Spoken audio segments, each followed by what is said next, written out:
آج کی خاص خبر، مشرق وسطی میں جنگ بے قابو، قطر کی بڑی گیس فیلڈ پر ایران کا حملہ۔ مشرق وسطی میں ایران اور امریکہ و اسرائیل کے ایک دوسرے پر میزائل حملے خطرناک حد تک بڑھتے جا رہے ہیں۔ ڈرون حملوں میں عراق میں امریکی فوجی اڈے کو نشانہ بنایا گیا ہے اور قطر کی گیس فیلڈ پر میزائل داغے گئے۔ قطر کی سرکاری توانائی کمپنی نے کہا ہے کہ جمعرات کو اس کی کئی قدرتی گیس LNG تنصیبات پر میزائل حملوں سے بڑے پیمانے پر آگ لگ گئی اور پہلے سے زیادہ نقصان ہوا ہے۔ کمپنی نے حملے راس لفان انڈسٹریل سٹی میں بدھ کو کیے گئے پچھلے حملے کے بعد ہوئے ہیں، جس نے اس کی گیس سے لیکوڈ کی سہولت کو کافی نقصان پہنچایا ہے۔ ایران کے سرکاری ٹی وی نے بھی حملے کی تصدیق کی ہے۔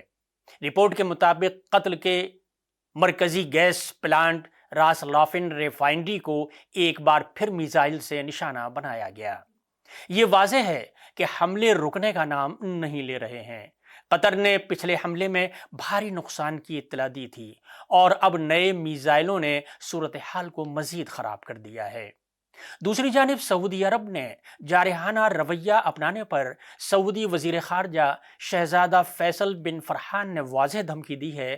انہوں نے کہا کہ ایران اپنے پڑوسیوں پر حملوں کے ذریعے دباؤ ڈالنے کی کوشش کر رہا ہے۔